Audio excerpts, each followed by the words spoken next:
Probablemente su nombre no le suene tanto, pero el caso que nos convoca, que nos ayuda a entender por qué está acá, fue de connotación nacional. A Fernanda le asesinaron a su marido en febrero recién pasado. Han pasado casi 4 meses. Esto fue en Chicureo, en medio de la madrugada, y la verdad es que generó impacto por la violencia, por lo que significó todo esto, por las preguntas que generó el caso. Y la tenemos acá, quiere conversar con nosotros. Nosotros agradecemos desde ya, Fernanda, que estés con nosotros y que tengan la fortaleza, la valentía de estar acá, porque me imagino que debe doler y harto. Pero antes de cualquier cosa, porque el caso ha significado una serie de desarrollos judiciales en el Ministerio Público, con las investigaciones, queremos hacer un resumen de todo lo que es este caso y luego conversamos con Fernanda, que tuvo la amabilidad de estar acá en la tarde nuestra. Este es el trabajo de nuestro compañero de reportaje Tele 13. Dimitri, te agradecemos todo lo que nos diste. ¿Sabes qué eres? Fuiste y serás el amor de mi vida. Yo voy a tener este dolor hasta el último segundo de vida.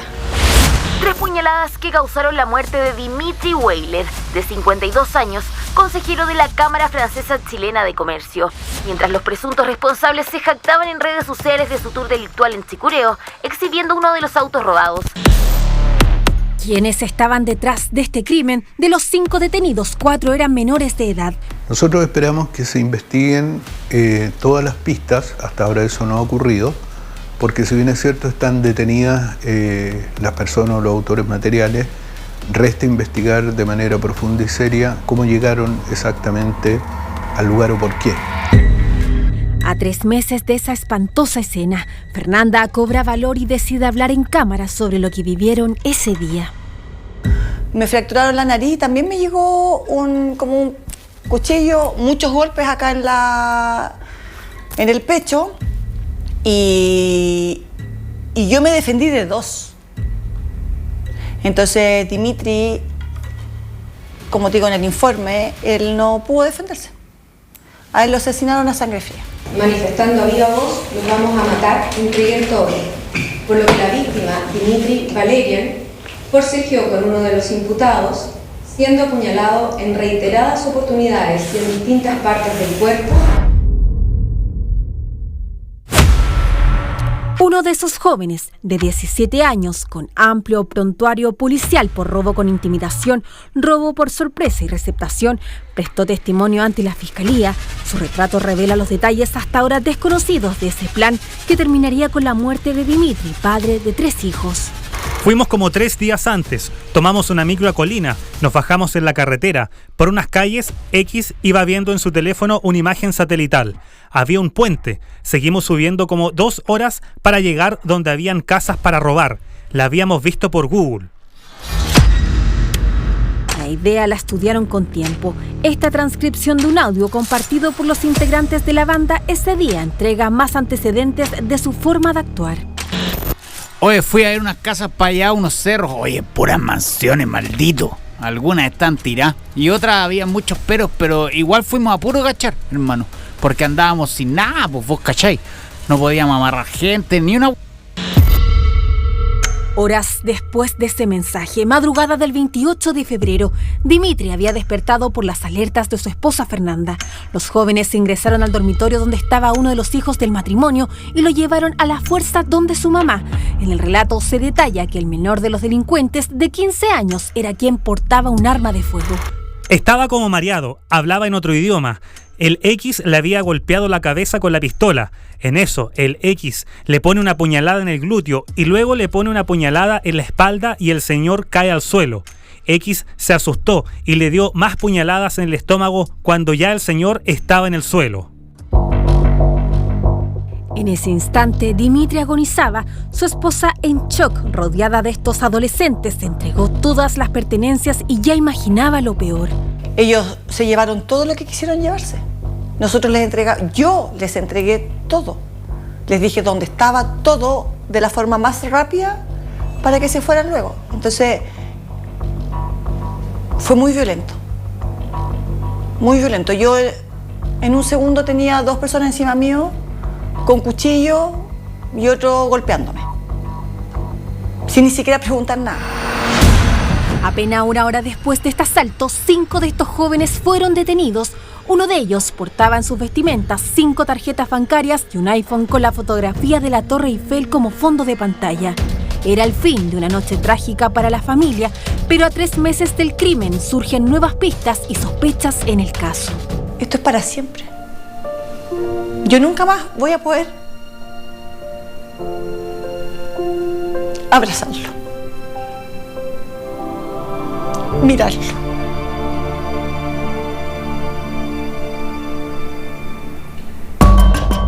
La actual legislación sobre responsabilidad penal juvenil establece ciertos límites de pena. Para adolescentes de 14 y 15 años, la condena máxima es de 5 años de internación provisoria.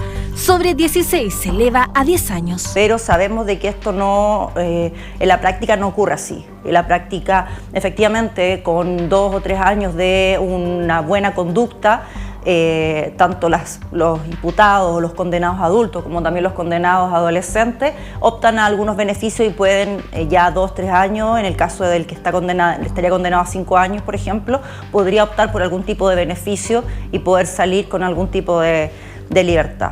Mientras no nos hagamos cargo de eso, como Estado, como sociedad, ¿qué pasa con los jóvenes precarizados, abandonados, en situación de calle, consumo de droga, desescolarizados? La delincuencia juvenil va a existir, y la delincuencia en general, porque la delincuencia juvenil después, al cumplir los 18, pasa a ser delincuencia de adulto. Y la solución que hemos tomado como sistema es endurecer penas, endurecer sanciones, que los que se condenaban a 5 ahora los condenamos a 10 y los de 10 ahora a 15, pero no estamos haciéndonos cargo del origen del problema. ¿Se entendieron? Principio de mediación, todos asientan entonces de manera positiva. ¿Están los jóvenes infractores al tanto de estos topes de las condenas? Un controvertido tema que vuelve a ponerse en el debate. Agradecemos esta llegada de un francés a las tierras chilenas, donde dejaste tanto legado en medio de tantos amigos. El exponer todo esto, que es muy mío, muy de mi familia, es para que haya un cambio. Porque claro, quizá como Dimitri era una persona conocida, yo puedo ser la voz de muchas personas. Cicatrices de una familia que se quebró de golpe. Una esposa y 3 hijos cargan ahora con las huellas imborrables de un mortal asalto. Hoy levantan su voz porque no quieren ser parte solo de una fría estadística. Si no hay reparación posible, que al menos haya justicia. Bueno, yo creo que ahora sí, en caso que no hubiera recordado, no sabía del caso, ahora sí entiende de lo que estamos hablando, digamos. Es un caso muy potente.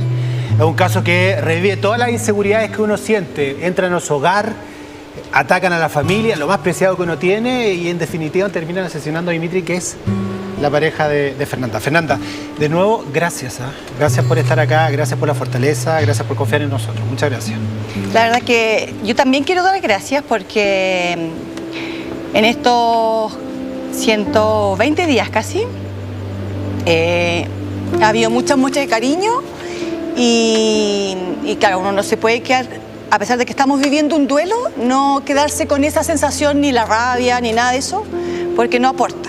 Así que gracias para que esto no pase en vano y tenga algún sentido. Eso te quería preguntar, ¿por qué deciden hablar ahora? ¿Hay algún hito, hay algo interiormente en ti, en tu familia, que dicen, tenemos que levantar la voz, tenemos que empezar a hablar, tenemos que explicarle lo que nos pasó? Mira,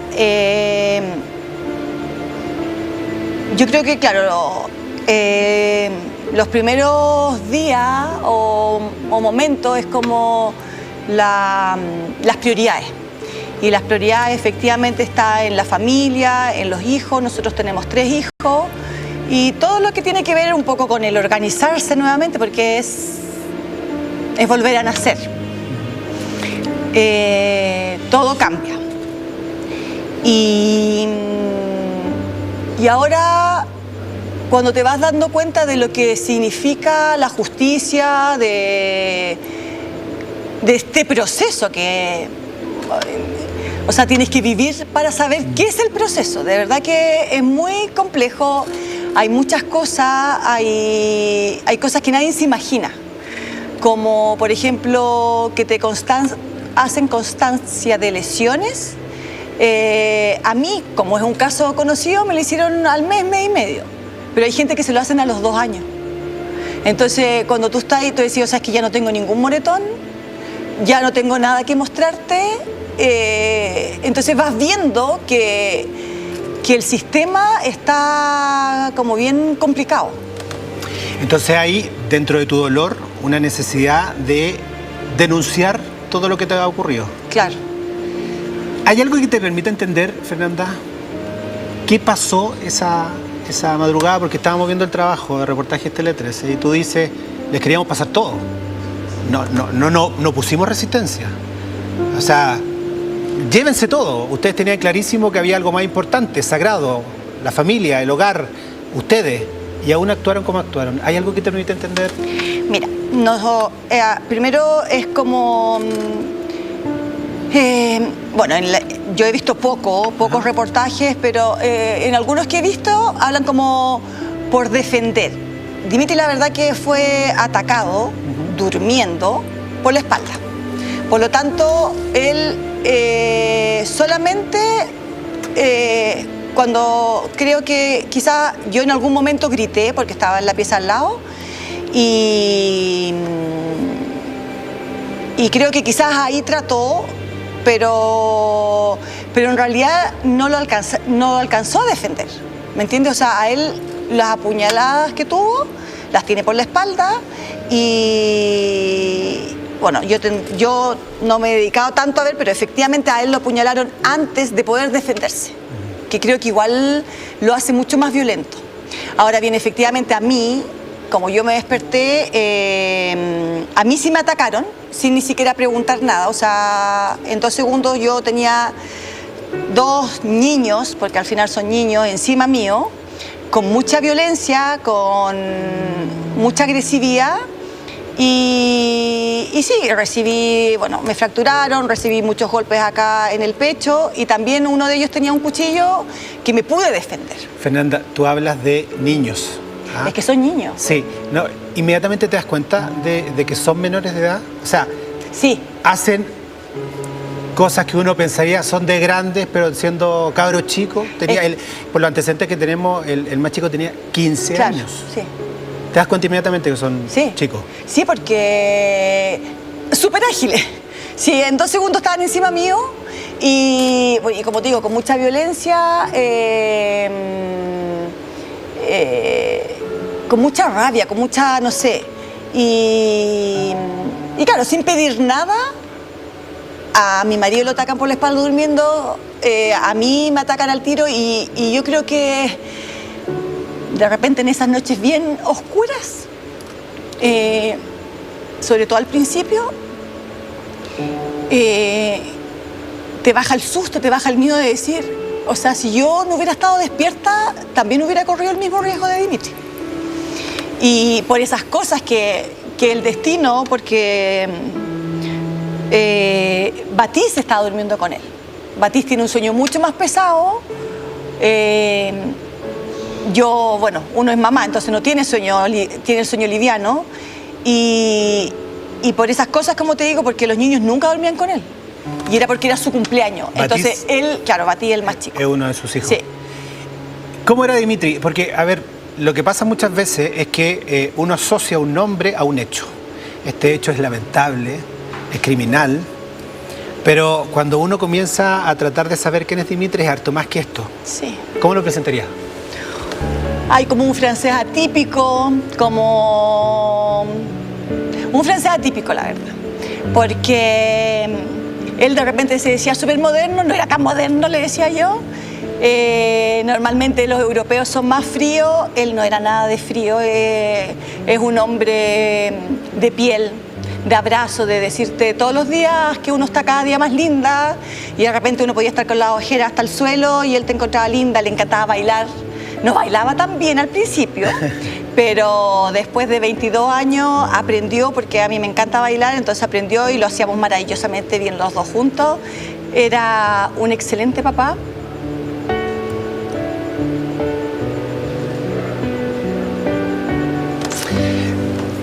Fernanda, tómate todo el tiempo que sea necesario, pero ¿te puedo hacer un comentario?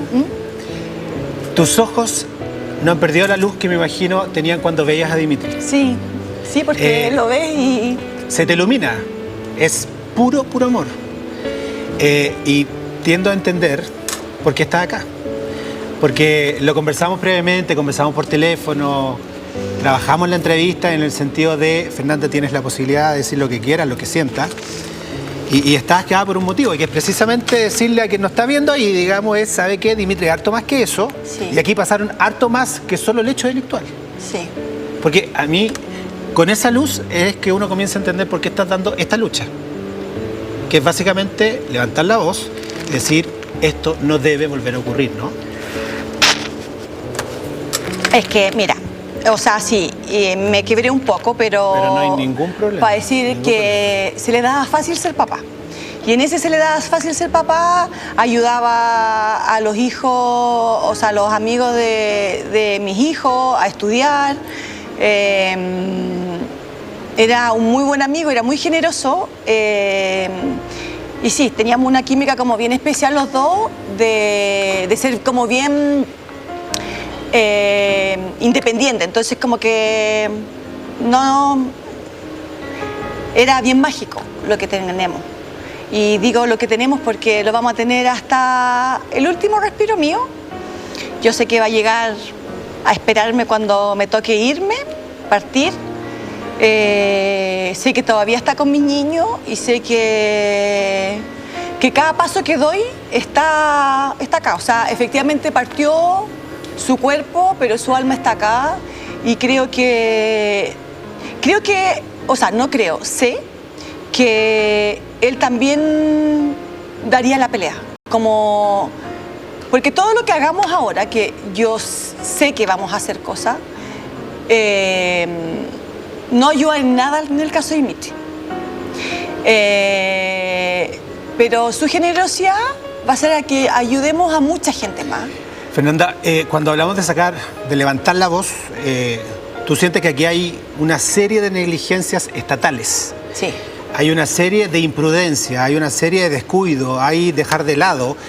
Y en ese dejar de lado no son estos niños los que hablaba, que son los delincuentes que finalmente mataron a tu marido. ¿Qué es lo que quieres tú decir al respecto de eso? ¿Qué es lo que quieres llamar la atención? Nosotros hemos generado esta capacidad de decirle, ¿sabe qué? En su casa esta pantalla es suya también. Y esta cámara es tuya también. ¿Qué es lo que quieres denunciar en ese sentido, alertar, Fernanda? Es que, mira, me pasa, bueno, dos cosas. Una es que está claro que hay que hacer muchos cambios. Y nosotros como sociedad, o sea, yo me incluyo en esto porque es mi país. Mi marido amaba Chile. Hizo muchas cosas con respecto con Francia y Chile de haber una cultura de los dos, ¿me entiendes? Y de verdad que es muy triste porque elegimos venir a vivir acá justamente por cosas de Francia que no le gustaba, que también tenía que ver con esto, con delincuencia, con cosas así, y elegimos venir a vivir acá y como... entre comillas, como le paga a la sociedad, ¿me entiendes? Creo que nosotros como sociedad tenemos mucho que hacer porque de partida las penas bajaron para los niños de 15 años, pero cuando hablamos de este tipo de violencia, de lo que pasó, o sea, tú no le puedes dar a un cabro, o sea, le estás dando una pena de un niño, pero hizo cosas de adulto. Ajá. Por otro lado, sabemos que no van a cumplir los 5 años. Y efectivamente, en este caso, le están echando la culpa al de 15 años. Porque con suerte va a cumplir 3. Sí. Por su edad debería cumplir 5, pero sí, efectivamente, porque los promedios indican que exactamente, va a cumplir menos y a los de 16 hasta antes de los 18 son máximo 10. Entonces, por ese lado, independiente de la condena, no hay nada que para mí, no hay nada justo. Porque también en otras oportunidades lo he dicho, o sea, yo no solamente pierdo al hombre de mi vida, a la persona con la cual tenía muchos proyectos, sino pierdo al padre de mis hijos, que yo creo que es lo más duro, pero también se pierde el amigo, también se pierde el hijo, también se pierde el presidente de la Maison de France, el socio de Quons, se pierde, también era parte de la Cámara de Comercio. Entonces hay tantas cosas y de cierta manera él también se lleva un poco mío, un poco los niños. Entonces la pérdida es mucha para 3 años de cárcel. Y como para terminar, y en esos 3 años de cárcel, y ese es el tema, pueden ser 3, 5, 10, 15, ellos salen peor. O sea, tampoco nosotros como sociedad, ¿qué esperáis? ¿Un gallo que esté 2 años en la cárcel? ¿O 3? ¿Cómo va a salir? Peor. Entonces, ¿qué sacamos con decir no, es que menos porque es menor y no sé qué? Pero tenemos que hacer algo. Entonces, esto es a nivel de todos tenemos que hacer algo. Y cuando tú venías ahora escuchando, no escucho mucho noticias, pero ponte tú, todo lo que hay con el tema de las licencias, que también está tan de moda. Tú decís, ¿broma? Que nos estamos ocupando de eso, de gente que es del Estado, en vez de ocupar esos recursos, en ponte tú, en hacer cárceles, en hacer oficio, en que esta gente haga algo. En rehabilitar realmente. O sea, es que no sacáis nada con tener los 10 años, 1 año si no los vais a rehabilitar. Fernanda, al finalizar, el juicio va a partir recién en noviembre, ¿no? Hay antecedentes todavía que tienen que recopilar, hay antecedentes, hay un largo camino todavía que tienen que hacer. Sí. Ya, nosotros solo podemos decirte que queremos estar en este camino, estamos a disposición absoluta de lo que necesiten. De nuevo, de parte de todo, el 13 a esta altura, agradecerte que estés acá. Me pasa que al escucharte como que siento así como muy profundamente que todavía hay patria, porque a pesar de todo el daño que te hicieron, tú estás pensando de alguna otra manera en cómo mejorar esto y que nadie le pase más. Entonces, en ese sentido, de nuevo, gracias. Y quedamos conectados. Gracias de nuevo por la confianza y admiramos tu fortaleza, de verdad. No, pero esa fortaleza es por el amor. El amor lo puede todo y de verdad que lo puede todo. Entonces, podemos hacer cambios y eso es lo que le va a dar sentido a esto. Como te digo, ya con Dimitri no, y la condena efectivamente, tiene que haber una condena ejemplificadora, porque hay gente detrás de esto, hay adultos detrás de esto. Tiene que haber una condena y que el gallo no salga en 3 años más y sea peor. Pero se puede si uno tiene voluntad, y yo creo que también es importante eso, se puede si uno tiene voluntad, y yo creo que hay poca voluntad. Bueno, ahí está el mensaje, yo creo que a quien le quepa el gorro, se lo ponga. Yo creo que hay una discusión legislativa, hay una discusión de sociedad, hay una discusión que hay que dar. Y acá la está dando una viuda de una persona que fue asesinada en un acto delictual. Fernanda, gracias de nuevo. De nada. Y nosotros, son las 3:51. Nos vamos a pausa y volvemos en la tarde nuestra.